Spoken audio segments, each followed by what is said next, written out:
In the spring of 2019, every John Deere dealer within 60 miles of Marshall County, Kansas, had a waiting list.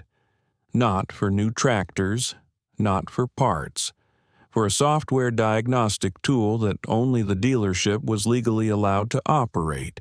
And that spring, the tool was booked solid from sunup to Monday through every Saturday for the next 11 weeks. Farmers were lined up like patients outside a clinic, except the clinic was a dealership showroom that smelled like motor oil and new carpet, and the patients were men who had spent $250,000 on machines that had decided, on their own, in the middle of planting season, that they were no longer willing to work. Let me tell you about what happened in Marshall County in the spring of 2019, because it is a story about what happens when a system is designed to make you dependent on it, and about one man who never became dependent on anything he didn't build himself.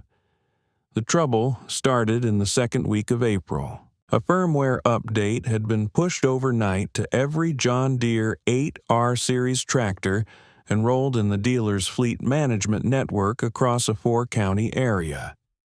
The update was supposed to improve fuel efficiency monitoring. It was supposed to be seamless. It was supposed to require no action from the operator. 31 tractors received the update. 29 of them refused to start the next morning. 2 started, but threw fault codes so severe that their operators, following the manual's instructions, shut them down rather than risk damaging the drivetrain. That was 31 tractors, 31 planting operations, 31 families staring at a screen that said "Service Required" and a phone number that rang into a queue. Let me tell you about what those tractors cost, because you need to understand the weight of what was sitting in those fields and farmyards across Marshall County that morning. The John Deere 8R37 retailed for $260,000 in 2019. Most of the farmers in this story had financed them through John Deere Financial, at terms that assumed the machine would be working every day of planting season. A single day of downtime during corn planting in April costs a farmer in Marshall County somewhere between $800 and $1,200 in lost yield potential, depending on the acre count and the soil temperature window. 31 tractors, 29 days until the optimal planting window closed. The math was not complicated, but it was devastating. The dealer's name was Greg Thornton. He ran Thornton Ag Equipment out of Marysville, and he had been the authorized John Deere dealer for Marshall County and parts of 3 neighboring counties for 18 years. Greg was not a bad man. He was a competent businessman who had built his dealership from a 2-bay shop into a facility with 12 service bays, a parts warehouse the size of a small gymnasium, and a fleet management software suite that he had invested heavily in selling to his customers as a feature, not a liability. The fleet management system was called AgrIQ, and it was the thing that had pushed the update, and it was the thing that had bricked the tractors, and it was the thing that Greg Thornton was now on the phone with John Deere's regional technical support about for the 3rd consecutive morning, getting answers that were technically accurate but operationally useless. The regional support team confirmed the firmware issue within 48 hours. They issued a corrective patch within 72. The patch had to be applied manually, on site, by a certified technician using a proprietary diagnostic interface called Service Advisor. There were 4 Service Advisor terminals in the county. 2 were at Thornton's dealership. 1 was at a co-op in Blue Rapids that had a service agreement with Thornton. 1 was at a competing dealer 40 miles south who was, understandably, not inclined to loan it out. Each diagnostic session took between 90 minutes and 3 hours, depending on the tractor's fault log. 4 terminals, 31 tractors. You do the math. Greg Thornton was doing the math every morning on a whiteboard in his service bay, and the numbers were not improving. By the end of the first week, 12 tractors had been patched and returned to service. 19 remained down. By the end of the second week, 22 had been patched. 9 remained. Those 9 belonged to farmers at the back of the queue. Farmers with smaller operations, farmers who hadn't bought their tractors from Thornton directly and therefore occupied a lower priority in his scheduling logic, whether he would have admitted that or not. One of those 9 was a man named Harlan Dykstra, who farmed 380 acres of mixed corn and soybeans 12 miles east of Marysville on a piece of ground his grandfather had broken in 1931. Harlan's 8R had been down for 18 days. He had planted exactly 0 acres. The window was closing. Let me tell you about Harlan Dykstra, because you need to understand the man before you can understand what he did and what he didn't do, and why the difference between those two things matters. Harlan was 67 years old in 2019.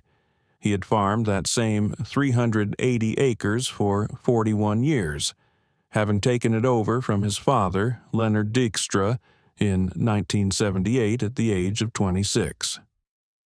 Leonard had taken it from his own father, Willem Dykstra, who had immigrated from the Netherlands in 1922 and broken that ground with a team of horses and a borrowed moldboard plow. 3 generations of Dykstras had farmed that ground, and 3 generations of Dykstras had shared a particular quality that Harlan's wife, June, described as being allergic to asking for help from people who didn't know what they were doing. It was not stubbornness, exactly. It was a kind of precision about competence. Harlan respected people who knew their craft and had earned their knowledge through practice. He had very little patience for authority that came from a title or a franchise agreement, rather than from demonstrated understanding. Harlan had bought the 8R 3 years earlier, in 2016, because his previous tractor, a 2003 John Deere 7820, had finally developed a cracked block that wasn't worth repairing. He had not been entirely comfortable with the 8R's computerized systems from the beginning. He had told Greg Thornton, at the time of purchase, that he didn't want the fleet management enrollment, that he didn't want his tractor connected to any network he didn't control, and that he preferred to handle his own diagnostics the way he always had. Greg had explained, patiently and professionally, that the AgrIQ enrollment was essentially standard on the 8R platform, that it provided valuable telemetry, and that opting out would void certain warranty provisions. Harlan had signed the enrollment form. He had not been happy about it. Now, 18 days into a software-induced shutdown, with his planting window narrowing to something that was going to cost him real money, Harlan Dykstra was standing in his machine shed at 6 in the morning, looking at his bricked 8R and at the thing parked beside it, which was a 1962 Massey-Ferguson 65, painted red and gray, with a 4-cylinder Perkins diesel engine that displaced 203 cubic inches and produced 50 horsepower at the PTO shaft. The Massey had belonged to his father. Before that, it had belonged to his grandfather Willem, who had bought it new in the fall of 1962 for $2,200, which was, at the time, roughly what a good milk cow sold for at the Marysville livestock auction. Willem had used it for everything: plowing, cultivating, baling, post-hole digging. Leonard had kept it running and added a loader. Harlan had rebuilt the engine once, in 1994, replacing the rings and the main bearings and having the head resurfaced at a machine shop in Waterville. The Massey had not been his primary tractor in 20 years, But it ran. It had always run. Harlan stood in that shed for a while. He looked at the 8R with its blank display screen and its locked-out engine controller. He looked at the Massey with its hand throttle and its direct mechanical linkage and its complete indifference to firmware updates. Then he went inside and told June he was going to need her help moving some equipment. Let me tell you about what Harlan did over the next 4 days, because the story of those 4 days is not dramatic in the way that stories are usually dramatic. There was no single moment of triumph. There was no crowd watching. There was just a 67-year-old man and a 57-year-old tractor and 380 acres of Kansas ground that needed to be planted, and a methodical, unhurried application of knowledge that most people in Marshall County had forgotten was still useful. The Massey-Ferguson 65 could not plant corn the way the 8R could. The 8R had a 16-row planter with GPS-guided variable rate seeding and hydraulic downforce control. Harlan's planter was a 6-row John Deere 7000 from 1979, which he had kept in working order out of the same instinct that had kept the Massey running, because a tool that works is worth maintaining. He pulled the 7000 out of the back corner of the shed, greased every Zerk fitting, replaced 2 worn seed discs, adjusted the row clutches, and calibrated the seed plates by hand using a method his father had taught him involving a sheet of newspaper and a coffee can. He hitched it to the Massey with a drawbar pin that had been in service since 1971. On the morning of April 23, 2019, while 19 other Marshall County farmers were still waiting for a service advisor terminal, Harlan Dykstra started his 1962 Massey-Ferguson 65 and drove it out of the shed and into the first field. He planted at 6 miles per hour instead of the 8R's standard 9. He planted 6 rows at a time instead of 16. He stopped every hour to check seed depth by pulling a plant and measuring with a tape measure he kept in his breast pocket.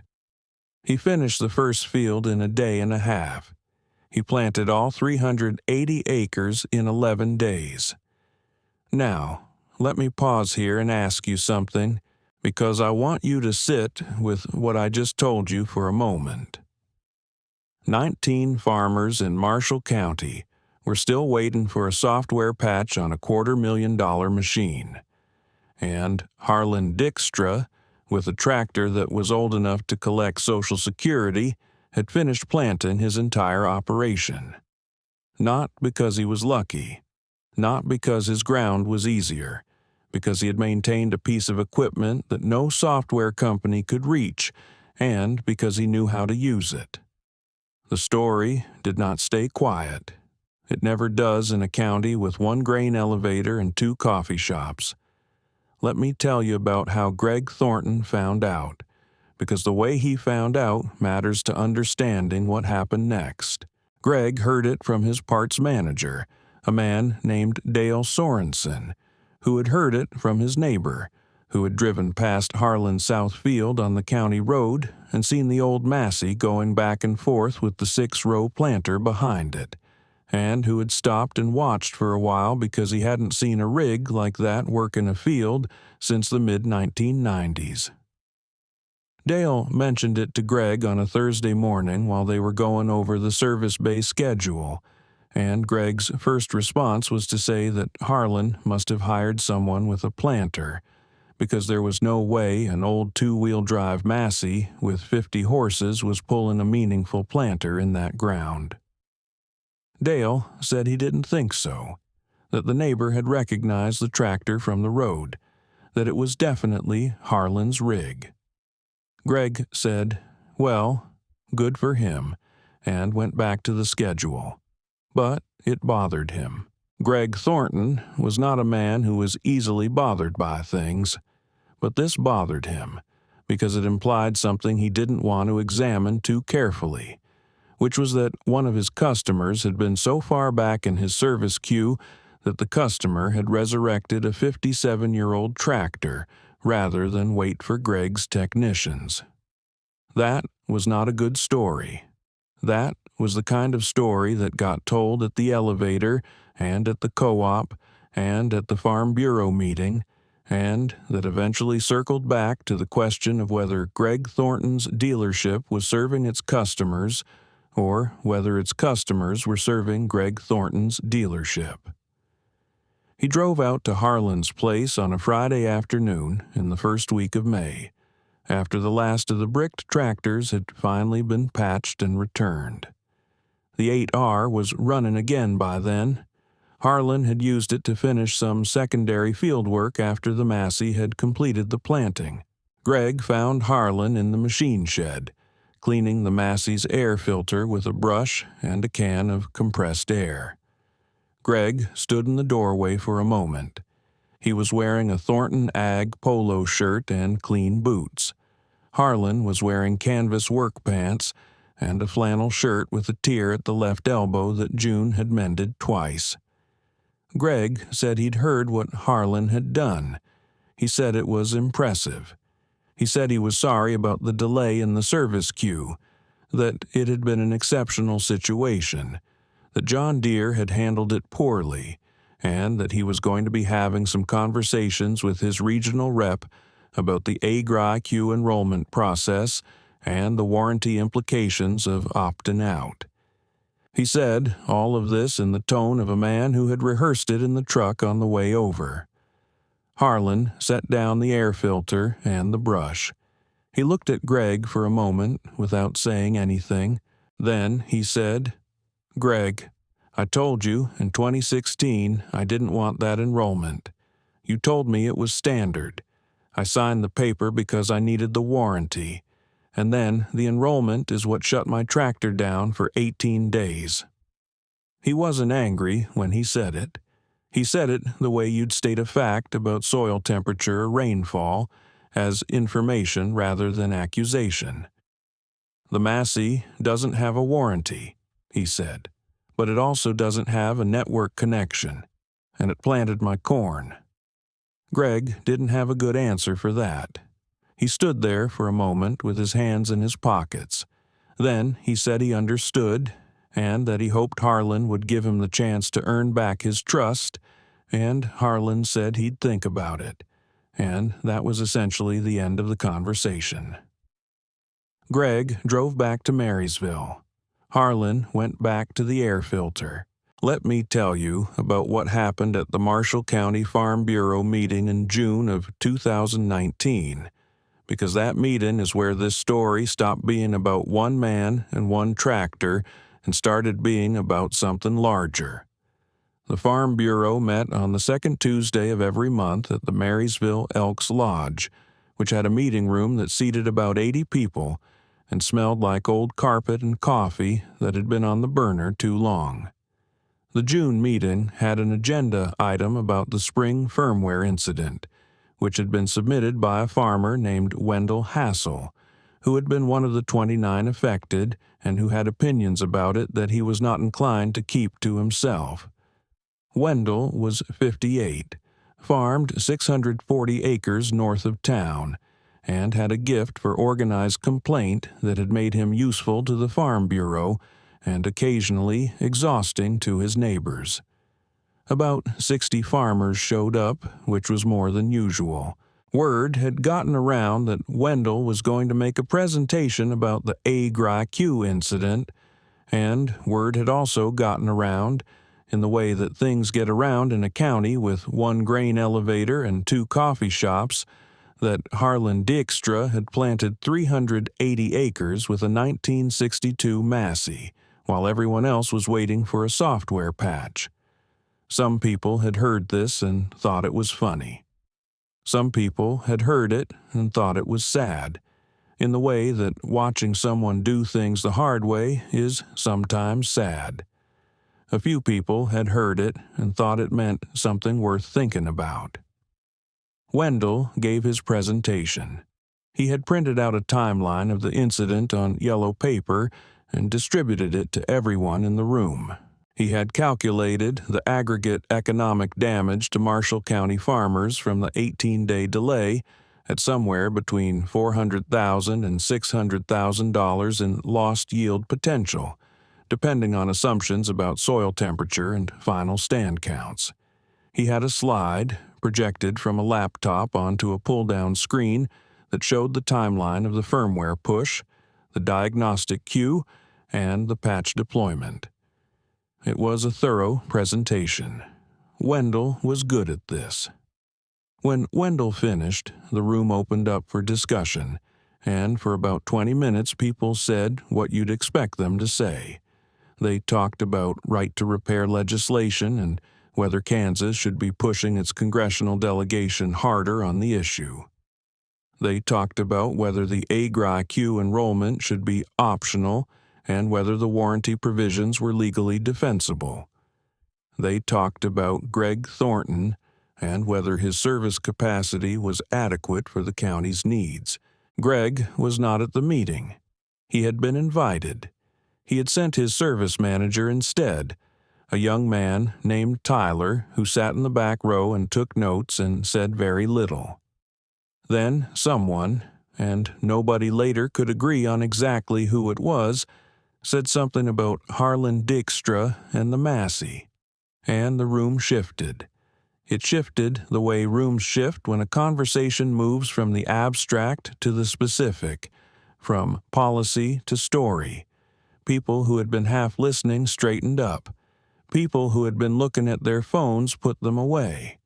Harlan was sitting in the third row, which was where he always sat at Farm Bureau meetings, not because he was particularly engaged, but because he had sat there for 30 years, and it was habit. He had not planned to speak. He did not especially want to speak, but the room was looking at him. Someone asked him directly, how had he done it? Not sarcastically, genuinely. How had he kept that tractor running? And how had he known it would work? And what had he been thinking when he made the decision to hitch up the 6-row planter instead of waiting for the patch? Harlan thought about it for a moment. Then he said, I didn't decide anything. The Massey was there. The planter was there. The ground needed planting. That's not a decision. That's just arithmetic. The room was quiet for a second. Then a few people laughed, not unkindly. Then a few more people started asking questions, and Harlan answered them in the same way he'd answered the first one, directly, without elaboration, as if the answers were obvious, which to him they were. He said he had maintained the Massey because his father had maintained it, and his grandfather had bought it, and there was no reason to let something stop working that didn't need to stop working.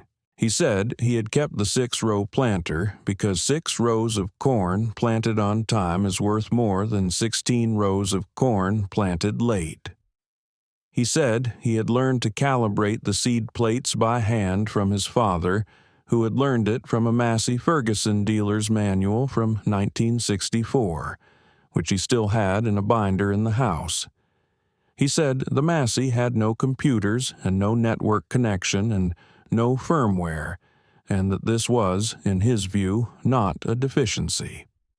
Someone in the back of the room, and this was Tyler, the service manager Greg had sent, said something about how you couldn't run a modern operation on 50 horsepower and a 6-row planter, that the economics of scale required the kind of capacity that only modern equipment could provide. He said it professionally, not rudely, but he said it with the confidence of a young man who had been trained to say it. Harlan looked at him for a moment. He said, Your modern equipment was sitting in my shed for 18 days. My 50 horsepower planted the corn. Tell me again about the economics of scale. Tyler didn't have a response to that. Nobody in the room did. The meeting moved on to other business, but the conversation didn't really end. It just moved to the parking lot and the coffee shop and the elevator, where it continued for the rest of the summer. Let me tell you about what happened to Harlan's corn that fall, because the planting story would be incomplete without the harvest story, and the harvest story has numbers in it that deserve to be said out loud. Harlan's corn came in at 187 bushels per acre that fall. The Marshall County average for 2019 was 179 bushels per acre. Harlan had planted on time, with adequate soil temperature at correct depth, with properly calibrated seed spacing. The Massey and the 6-row planter had done exactly what they were supposed to do. His neighbors, who had been delayed by the firmware incident, averaged somewhere between 162 and 171 bushels per acre, depending on how long they'd been down and how late they'd planted. At a corn price of $3.85 per bushel in the fall of 2019, the difference between 187 and 165 bushels per acre on 380 acres was roughly $32,000. Harlan had not lost $32,000. His neighbors had. He didn't say this at the elevator. He didn't post it on the Marshall County Farm Bureau Facebook page. He put the numbers in a ledger the way his father had kept numbers, by hand, in a book with a green cover, and he noted the year and the circumstances and the yield, and he filed it in the same drawer where he kept the Massey-Ferguson dealer's manual from 1964. Let me tell you about the right to repair conversation that followed, because it didn't stay in Marshall County. Wendell Hassel took his yellow paper timeline and his slide presentation to the Kansas Farm Bureau State Convention in Wichita that October. He had expanded it. He had added the aggregate yield data and the economic impact numbers and a section on the legal status of the AgrIQ enrollment clause. He had also added, at the end, a section about Harlan Dykstra and the 1962 Massey-Ferguson 65, which he titled, without apparent irony, The Backup Plan. The section was 3 pages long. It included a photograph of the Massey in the field that Wendell had taken from the county road in April, with the 6-row planter behind it and the Kansas sky above it, flat and blue and enormous. The presentation was well received. It was cited in a report prepared for the Kansas Legislature's Agriculture Committee the following spring. It was referenced in a piece published by the American Farm Bureau Federation's newsletter in the summer of 2020. The piece mentioned Harlan by name, with his permission. It mentioned the Massey by year and model. It mentioned the 6-row planter and the seed plate calibration method from the 1964 manual. It was read by a lot of farmers who had their own versions of the same story, or who recognized in Harlan's story something they had been thinking about without quite having the words for it. The right to repair movement in agriculture was already underway before 2019. John Deere had been fighting it for years, arguing that proprietary software was a safety and intellectual property issue, that allowing farmers to access their own diagnostic systems would create liability problems and enable counterfeit parts. Farmers had been arguing, with increasing volume, that a machine you couldn't fix yourself wasn't really yours, that a tractor locked behind a software wall was a tractor on a leash, and that the leash ran back to a dealership that charged $150 an hour for diagnostic time and had a queue that stretched 11 weeks into planting season. Harlan didn't go to Wichita. He didn't testify before the Agriculture Committee. He wasn't that kind of man. But his story was there, in Wendell's presentation, in the Farm Bureau newsletter, in the conversations at the elevator and the co-op and the Farm Bureau meetings across the state, and it was doing what stories do when they're true and specific and grounded in a real place and a real person and a real machine. It was making the abstract argument concrete. It was giving people something to point to. Let me tell you about Greg Thornton, because his story didn't end in Harlan's machine shed in May of 2019, and it's worth telling.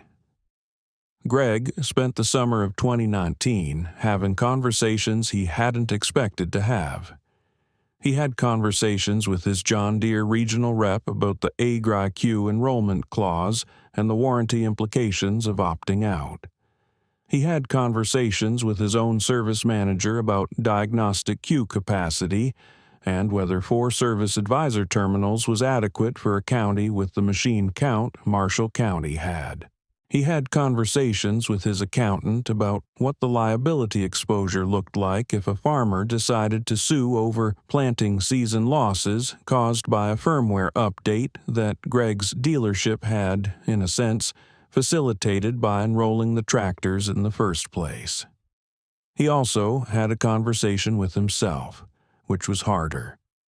Greg had built his dealership on the premise that modern technology made farming better, that the investment in precision agriculture systems paid for itself in yield optimization and input efficiency, and that his role was to help farmers access and use those systems. He believed this. He had sold it for 18 years. And then, in the spring of 2019, the technology had failed in a way that was not dramatic or violent, but was simply and completely disabling, and the farmer who had come out ahead was the one who had maintained a machine that predated the technology by more than 50 years. That was not a comfortable thing to sit with.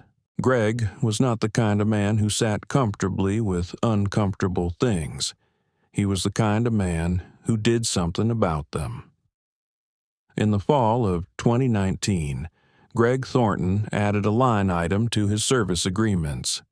It was a small thing, and it didn't make the Farm Bureau newsletter, but it was real. The line item was an opt-out provision for AgrIQ enrollment, with a clear statement that opting out would not void the warranty on any mechanical or hydraulic system, only on software-dependent features. He had negotiated this with his John Deere regional rep over the course of 3 months. The rep had not been enthusiastic. Greg had been persistent.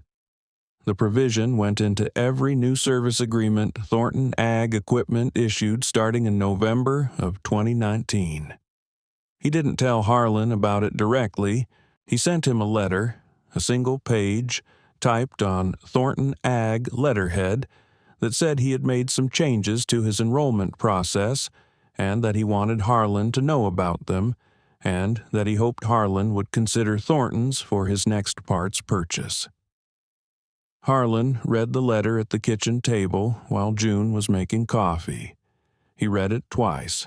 He folded it and put it in the drawer with the green ledger and the 1964 Massey-Ferguson manual. He didn't call Greg, but the following spring, when he needed a set of injector seals for the 8R, he drove to Thornton's and bought them there instead of ordering them online, which was what he'd been doing for the previous year. Greg was behind the parts counter when Harlan came in. They didn't talk about the letter or the enrollment provision or the spring of 2019. They talked about soil moisture and the forecast for the week and whether the new corn hybrid from Pioneer was living up to its trial numbers. It was a normal conversation between a farmer and a dealer, which was, in its own quiet way, the resolution that both of them had been working toward. Let me tell you about the Massey-Ferguson 65, because the machine deserves its own accounting, separate from the events of 2019.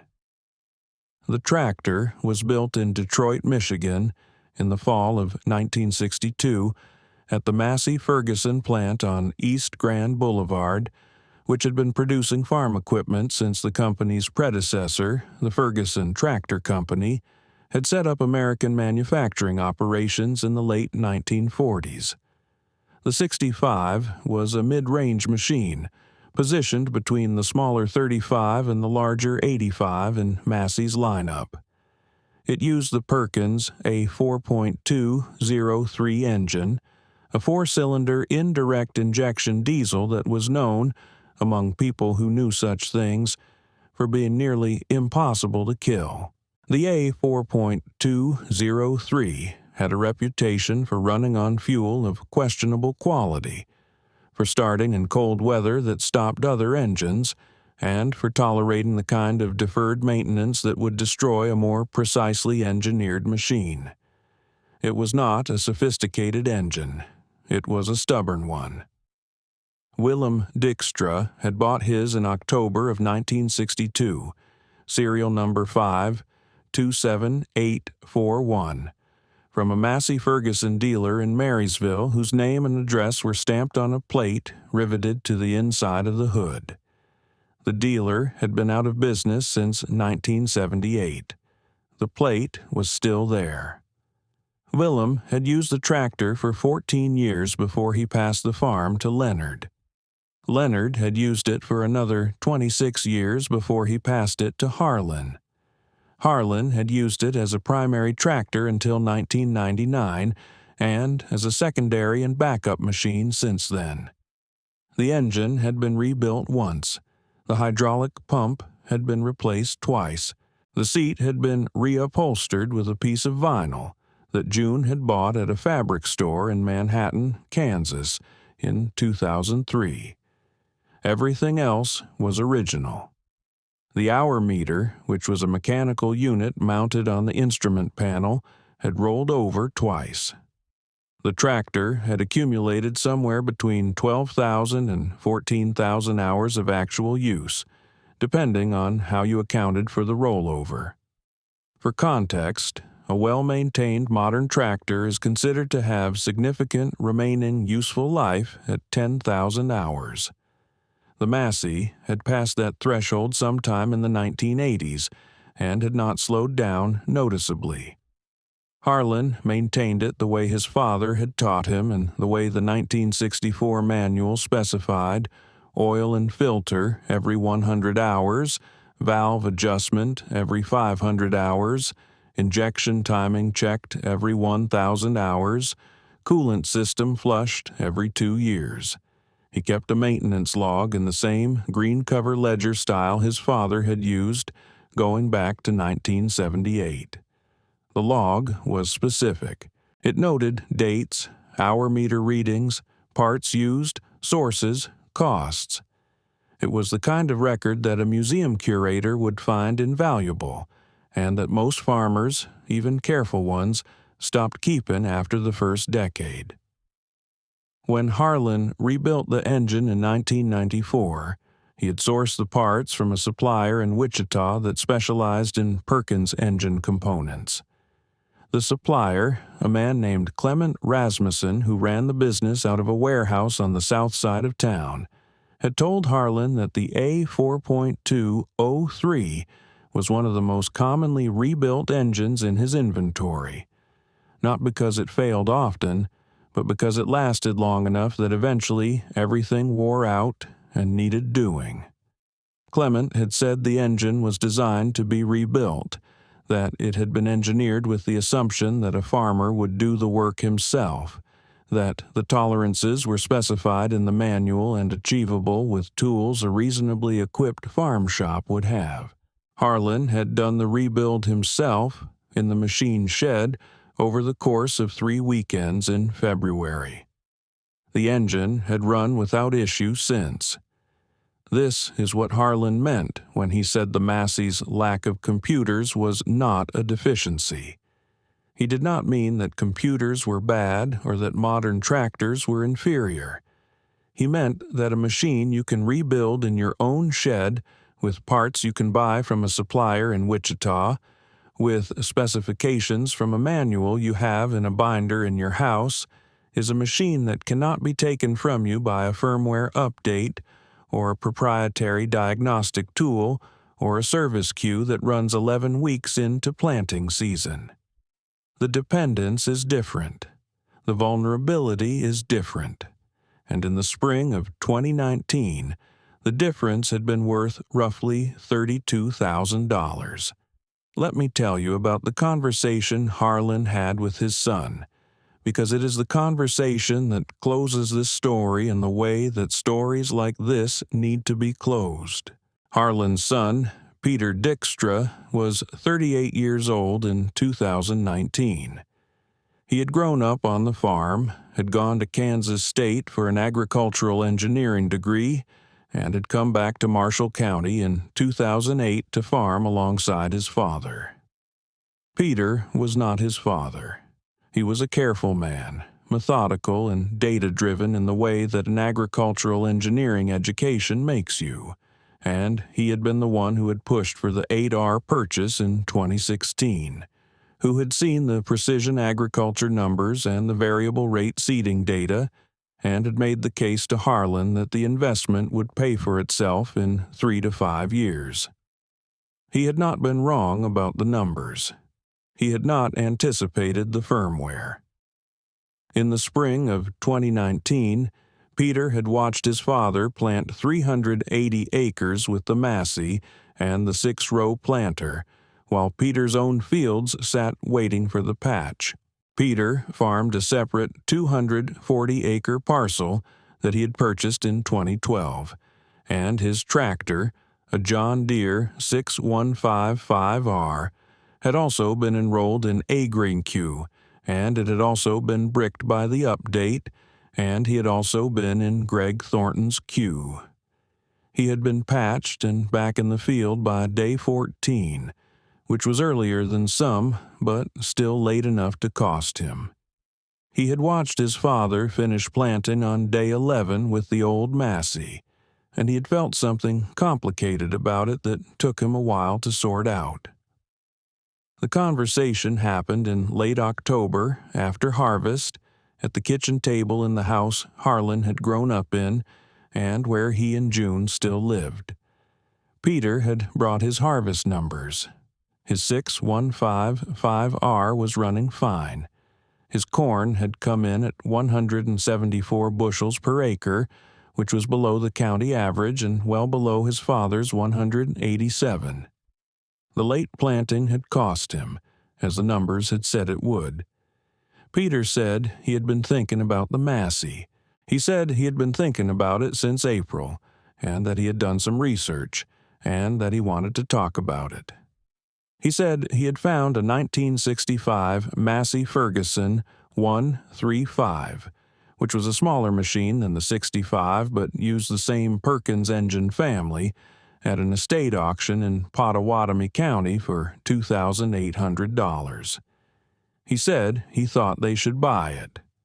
Not as a primary tractor, as a backup, as insurance against the thing that had happened in April. Harlan listened to all of this without interrupting. Then he was quiet for a moment.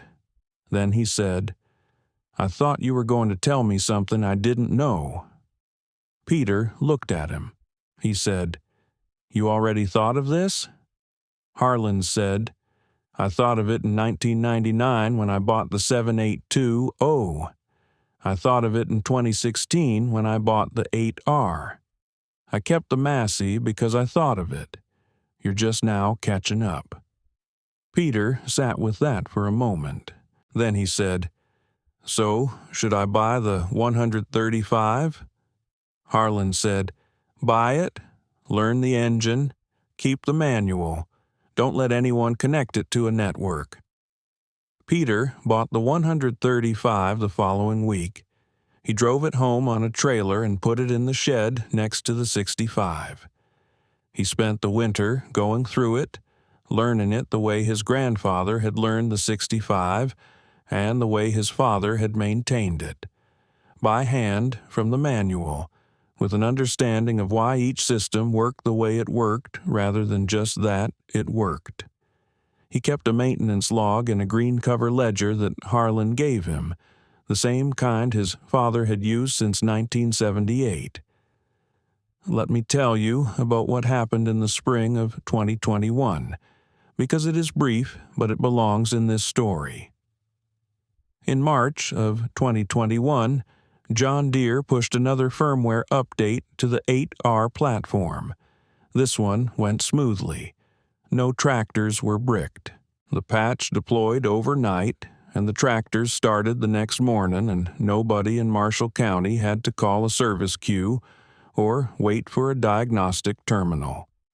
Greg Thornton's opt-out provision had been taken up by about a third of his customers by then, and those customers' tractors were not enrolled in AgrIQ and did not receive the update at all, which meant they also could not have been bricked by it, which was a kind of insurance that cost nothing and required only a signature. Harlan's 8R received the update and started fine. Harlan noted this in the green ledger without particular comment.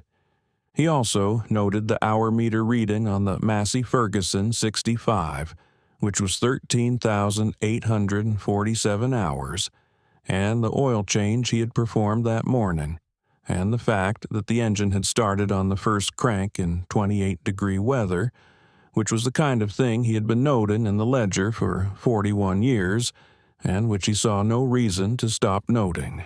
Peter's 1965 Massey-Ferguson 135 was in the shed next to the 65, fully serviced, with a full tank of diesel and a set of spare injectors on the shelf above it.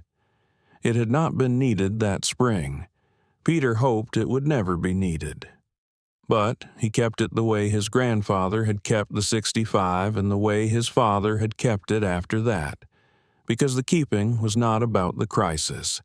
The keeping was about the understanding. The keeping was about knowing that the ground didn't care what firmware version your tractor was running, and that a seed in the soil at the right temperature on the right day was worth more than any precision agriculture system that couldn't be reached by a network connection. Let me tell you one last thing, because the story has one more scene in it, and it happened quietly enough that it might have been missed if you weren't paying attention.